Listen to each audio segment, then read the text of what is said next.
Hello, and welcome to the next session of the Bonjour comprehensive et training. bienvenue dans cette session My sur name is Tom la Truinent. I'm the compréhension. founder. Je m'appelle Tan et je suis désolé de être avec vous en personne pour faire cette présentation. Je, je travaille avec Fact Africa, je travaille également avec l'OMS, le bureau régional en Afrique, et ça fait 2 ans de cela dans la gestion infodémique. Nous voulons produire des contenus qui est engageant, qui adresse des lacunes d'information que nous observons et dans les activités d'écoute sociale au niveau africain avec nos partenaires, que nous faisons avec nos partenaires. En conséquence, nous passons beaucoup de temps à penser sur la manière de tester l'efficacité du contenu que nous produisons et les messages que nous utilisons. Alors aujourd'hui, je vais parler de l'importance des tests,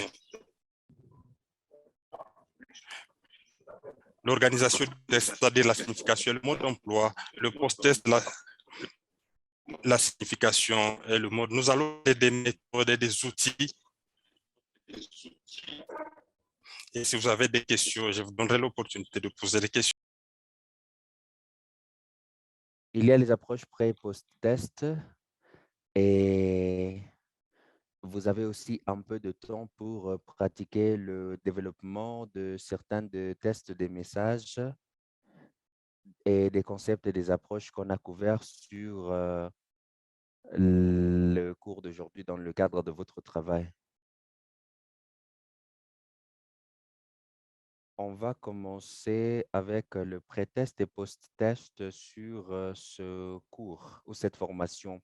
Et le pré-test, c'est la phase de test de feedback ou les produits d'information que nous pouvons recueillir avant de les utiliser pendant une campagne avec nos partenaires. Ce que nous faisons à IRA est distribué par les canaux de l'OMS, de l'UNICEF, par Fact Checker et l'IFRC.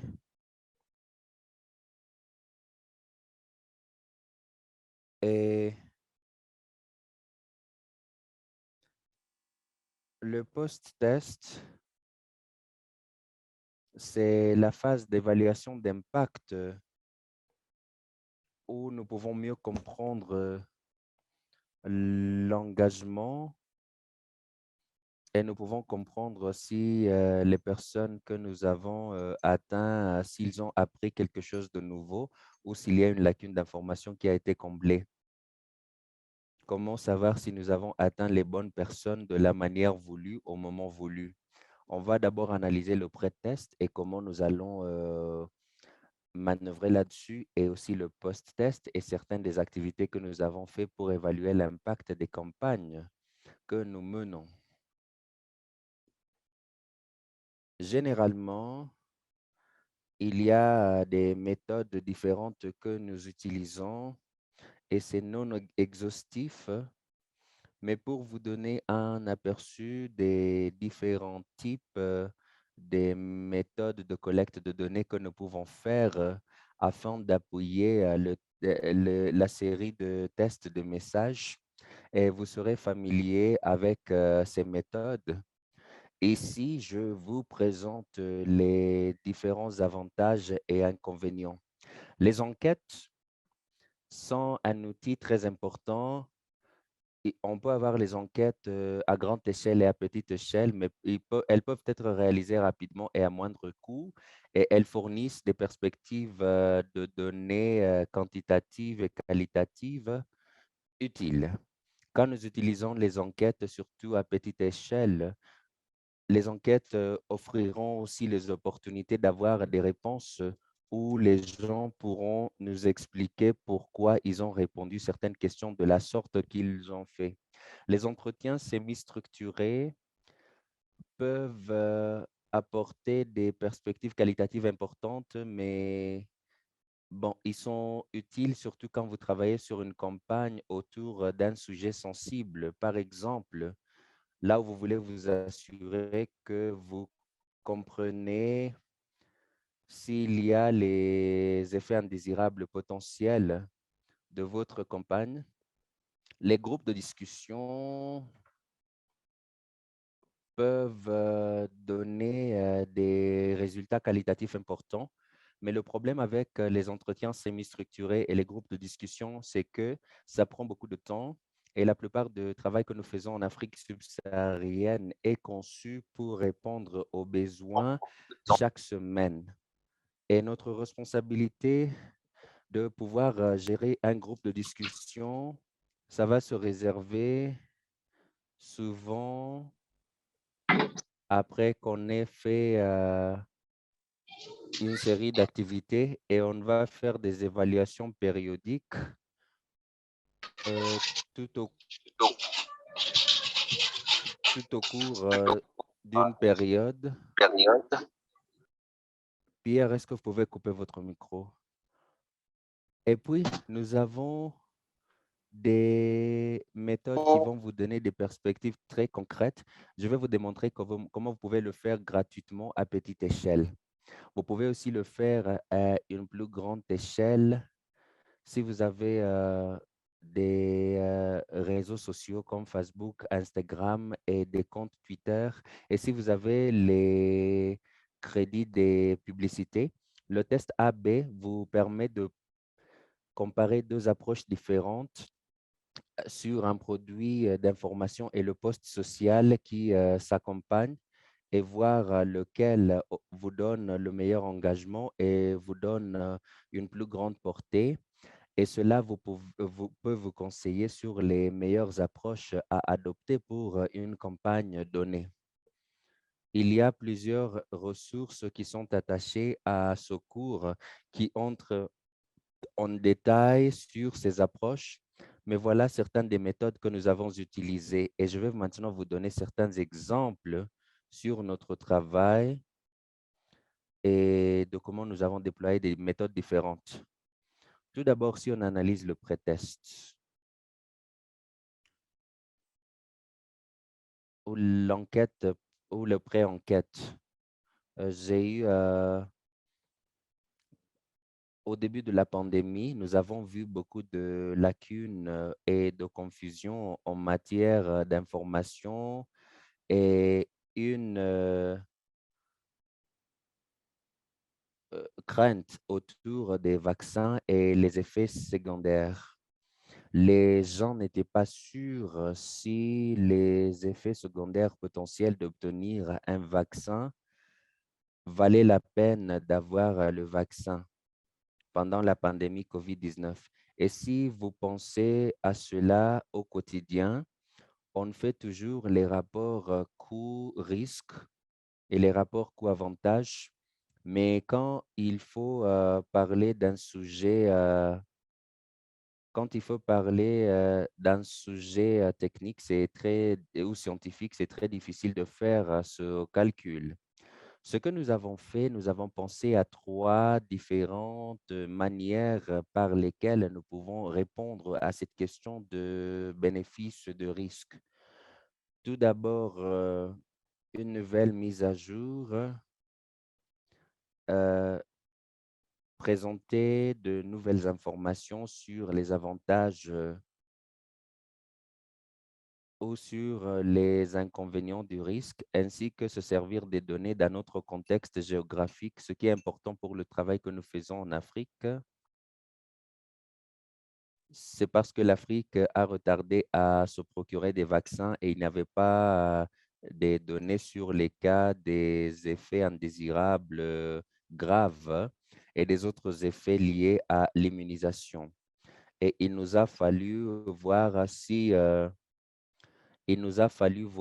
utiliser les données d'un contexte différent allait nous aider à comprendre sur les avantages ou le rapport bénéfice-risque. Et pour le rendre aussi pratique que possible, on voulait avoir un exemple parallèle de risque et de bénéfice. Et dans ce cas, le risque de voyager Et quel est le risque que si vous voyagez en route, vous allez être blessé dans un accident routier? Chaque fois quand nous sommes en voiture, nous portons un jugement de risque-bénéfice. Si nous conduisons, si nous allons arriver en sécurité et s'il y a risque d'accident, ce qu'il faut faire. Et on a voulu aussi comparer un exemple de ce calcul risque-bénéfice. Et on a utilisé cet exemple pour calculer sur les effets des vaccins. Et on va vous présenter les différents résultats que nous avons trouvés. Voilà les 3 approches que nous avons utilisées. Ils ont une représentation visuelle un peu standard et nous avons les informations comme quoi il y a une déclaration qui est sortie du gouvernement de l'Israël entre myocardite et le vaccin Pfizer. C'était des nouvelles qu'on voulait présenter de manière calme. On voulait présenter des nouvelles et le suivi était partagé de manière ponctuelle. Et on s'est servi des données dans les contextes où les données n'étaient pas disponibles. Et puis, on est allé dans la 3e option du contexte parallèle et cela, c'était autour de l'exemple que j'ai donné de l'accident. Et ces images visuelles, je peux voir les options 2 et 3 qui étaient présentées comme des graphiques. On a présenté des courtes vidéos allant de 30 à 40 secondes. Et ce que nous avons fait pour obtenir le retour d'informations d'une manière assez rapide et qui pourrait nous aider à avoir certaines perspectives pour voir laquelle des méthodes serait efficace. On a effectué une petite enquête et cette enquête a été faite très rapidement en utilisant un formulaire Google. Et cette approche est rapide et pas très fiable, mais pour les circonstances, c'était très important à nous donner quelques perspectives au lieu d'entrer sur le sujet sans comprendre laquelle des approches serait la meilleure. On a obtenu certaines données sur les participants qui étaient à l'enquête, soit s'ils étaient au bureau régional. Et l'enquête a présenté les 3 vidéos différentes et on a posé la même question. Quel est le message principal? Comment est-ce que vous avez senti avec la vidéo? Les informations vous étaient-ils nouvelles? Et quelle est la susceptibilité de partage de ces informations? Et l'option 3, sur le contexte parallèle, les gens étaient beaucoup plus susceptibles de dire qu'ils comprenaient l'information et ils étaient prêts à le partager sur les réseaux sociaux. Ils sont donc capables de partager. Donc, l'option 2 était portée à confusion. Dans ce cas, nous avons eu à utiliser une autre stratégie de risque-bénéfice pour les effets secondaires des vaccins. Ça vous montre comment nous faisons les tests sur le terrain.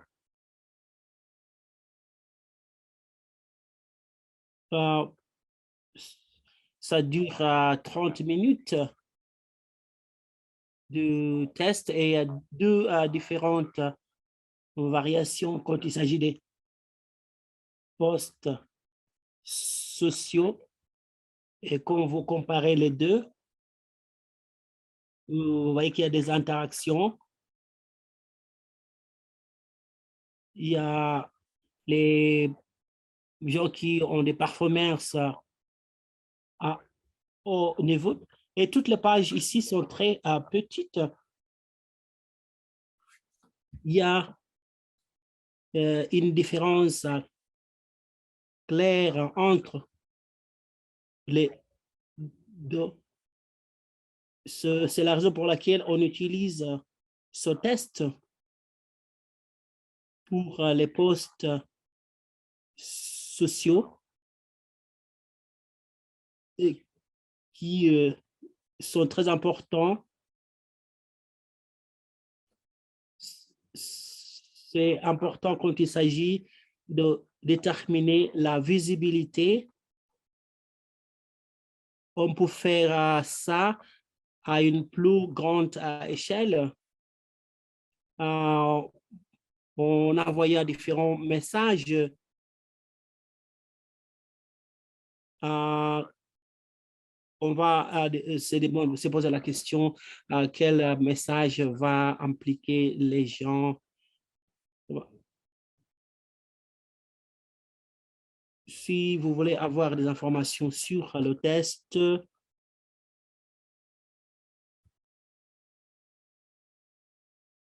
les leçons apprises ici, on a un petit échantillon et une approche très simple. Nous avons rapidement obtenu des indications tactiques utiles et exploitables qui ont inspiré notre approche tant pour cette vidéo que pour d'autres produits d'information traitant de la question des risques et bénéfices. Le maintien d'un format relativement constant, tout en modifiant le récit, nous permet de nous concerter sur un aspect de la vidéo. Nous aurions également pu tester quelque chose de différent, par exemple, un expert, une infographie ou bien une vidéo, mais cela aurait compliqué le test du message spécifique. On pourrait utiliser les graphiques, par exemple, comme je vous ai dit. Ça veut dire qu'on a utilisé ce format du vidéo. Donc,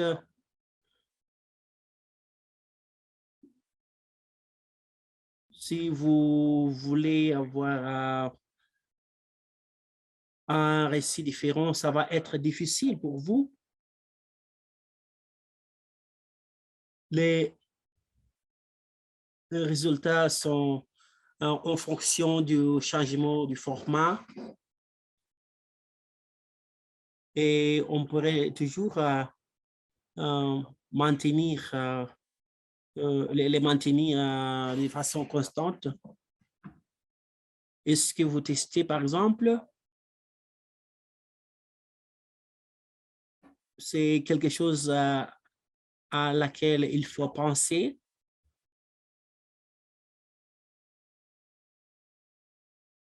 On pourrait avoir des tactiques. Je vais vous donner un exemple ici, d'un cas concret du terrain. Il y a des défis, naturellement. C'est difficile. Hein? Et ici, le défi pour nous, ce qu'on pourrait parler des choses qui étaient faciles à mesurer.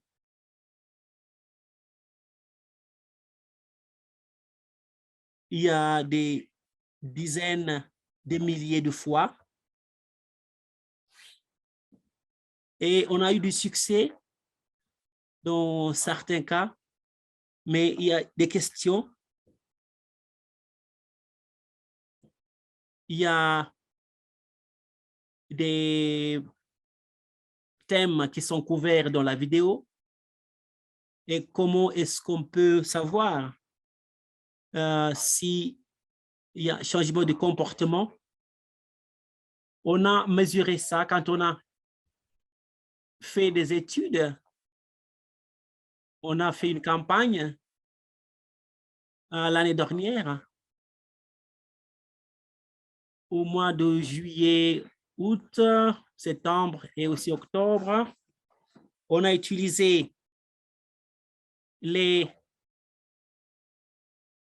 données sur Facebook. On a essayé de répondre à ces besoins en ce qui concerne la sécurité, la sûreté, pardon, et les effets secondaires. Et on voulait savoir si ça a amélioré la pensée des gens quand il s'agit des effets secondaires des vaccins.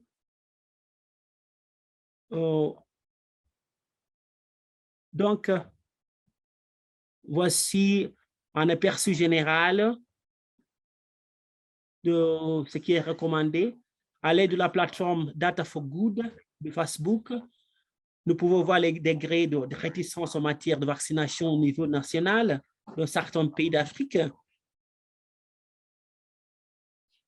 Parfois, il y a la question de démographie, comme vous voyez sur la carte. Et comme ça a un impact sur comment vous allez approcher la chose. Voilà la carte qui montre les pays cibles et les pays francophones. On a aussi regardé le contexte des différents pays pour conceptualiser l'étude.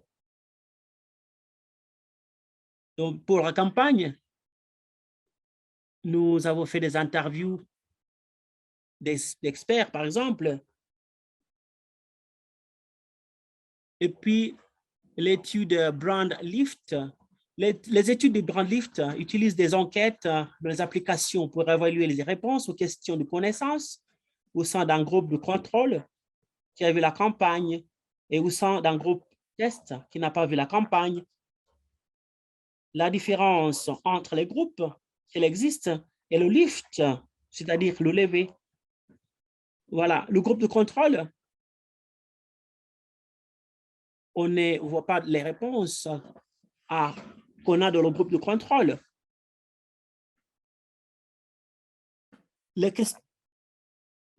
Les réponses qui sont fournies par ces gens-là pourraient nous aider à mesurer les réponses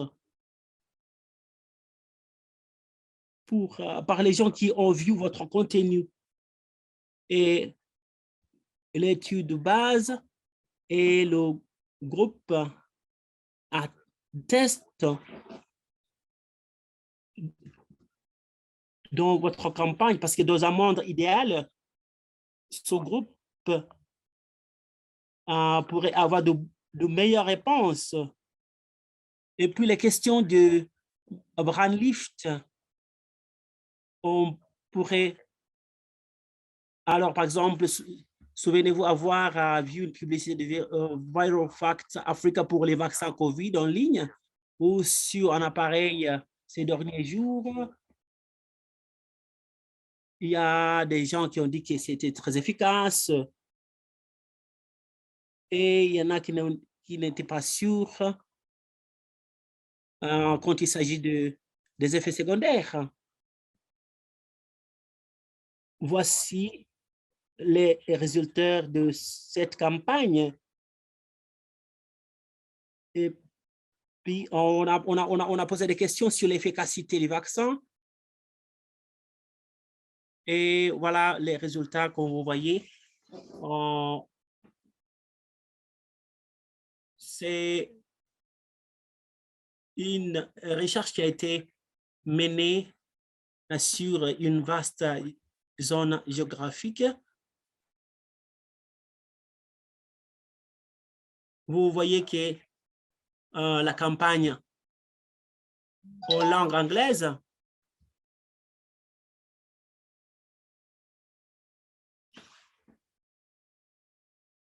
En français, les résultats étaient différents. Quand il s'agissait de l'importance, ça nous a donné une idée. Et quand il s'agissait de traduire les messages en anglais vers le français, on a pu donc parler de ces préoccupations. Les recommandations, si possible, effectuer des BLS régulières et systématiques, prévoir au moins 3 mois entre la préparation, le lancement et la publication des résultats du BLS, investir entre 30 et 50 000 $ américains dans la campagne BLS.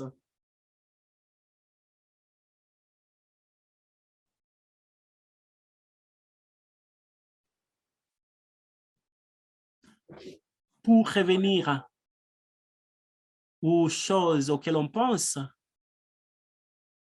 les 2 premières, c'est encourageant parce que vous pouvez passer beaucoup de temps et dans certaines circonstances,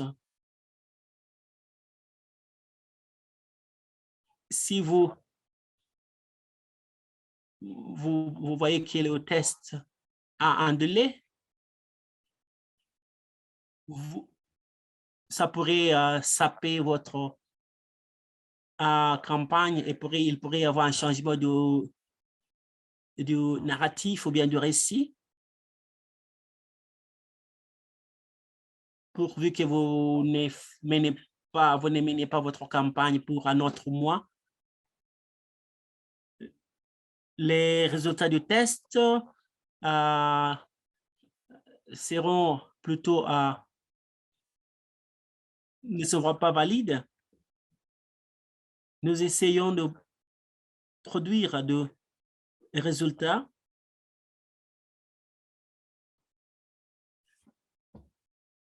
on pourrait avoir des idées très rapidement pour donc pouvoir conceptualiser le test parfait. Et deuxièmement, c'est essayer de comprendre que la perfection est l'ennemi du bien. Comprenez bien sûr les limites de test, il est important. Il faut avoir autant d'idées que possible et les hypothèses. Et puis, soyez conscient que voilà, vous allez avoir quelque chose, mais vous n'aurez, si vous n'avez pas un test, disons, parfait. Les données sont très importantes aussi, mais trop de données risque de ralentir le processus. Parce que pendant la phase de la collecte de données, votre campagne va être ralentir et ça pourrait avoir un impact négatif. Si par exemple, vous travaillez et si vous n'agissez pas à temps, vous pourrez avoir différents aspects. Vous courez donc le risque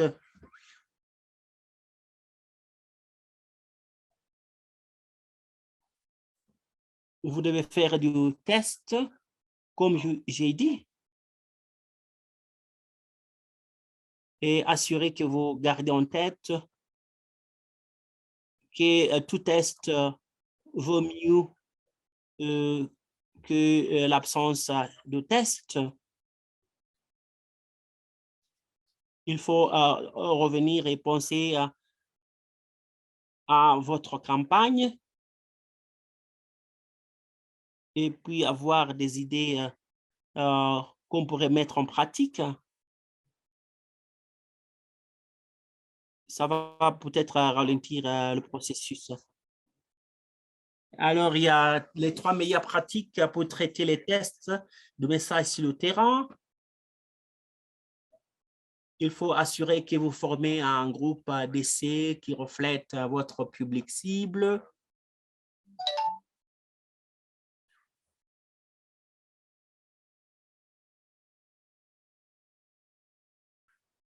Il faut penser aussi au groupe cible. En ce qui concerne, par exemple, la langue, et les habitudes de consommation. Et donc, le public cible doit refléter pour votre campagne, comme j'ai dit, ne cherchez pas à tout tester en même temps, ce n'est pas possible. Comme ça, vous ne serez pas très sûr si les interventions ont fonctionné ou pas. Et il faut essayer d'utiliser l'approche visuelle. Parfois, il faut essayer de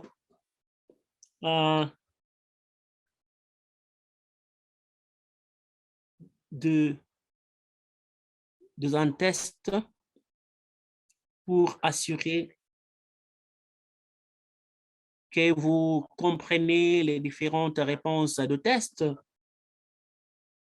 Et finalement, ce que nous avons présenté, il y a différents outils, il y a beaucoup d'outils en fait qu'on utilise. Mais ce qui est plus important,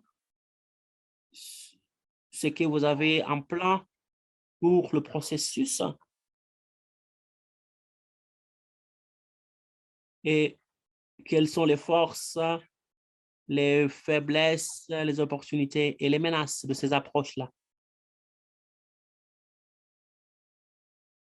Voilà les métriques qu'on a utilisées pour l'évaluation. Donc, quelle est la taille de mon public cible? Quelles sont ses caractéristiques démographiques?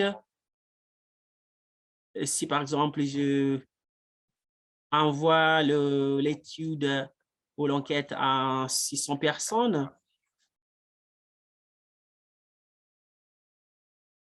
est-ce que je vais avoir davantage de réponses du test? Et puis, quel est le taux de réponse au test parmi mon public cible? Mon message a-t-il permis une amélioration des connaissances? Est-il facile à mémoriser? Ça pour accroître les connaissances. Et deuxièmement,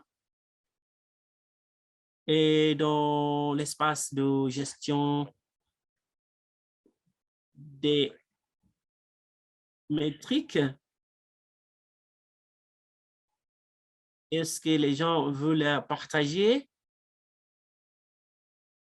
Parce que nous savons que les informations qui sont partagées par les gens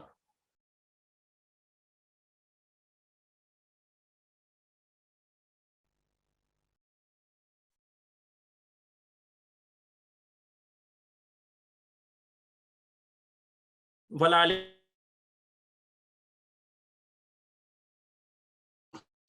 que vous pouvez prendre pour vous adapter à des environnements VTT.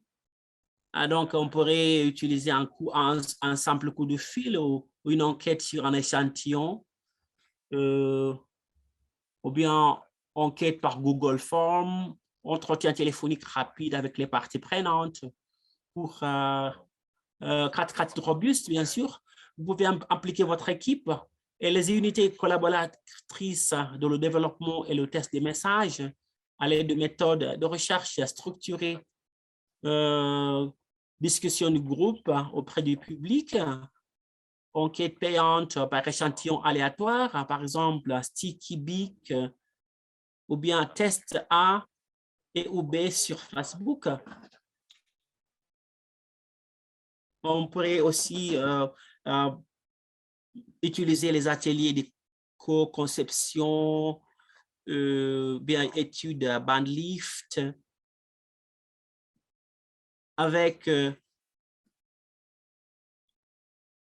vous pouvez aussi utiliser les différentes méthodes. Je vais vous laisser des références et des ressources clés où vous pouvez avoir des idées sur les tests. Et je serai content de répondre à vos questions. Voilà les adresses, les sites web. Sinon, merci beaucoup.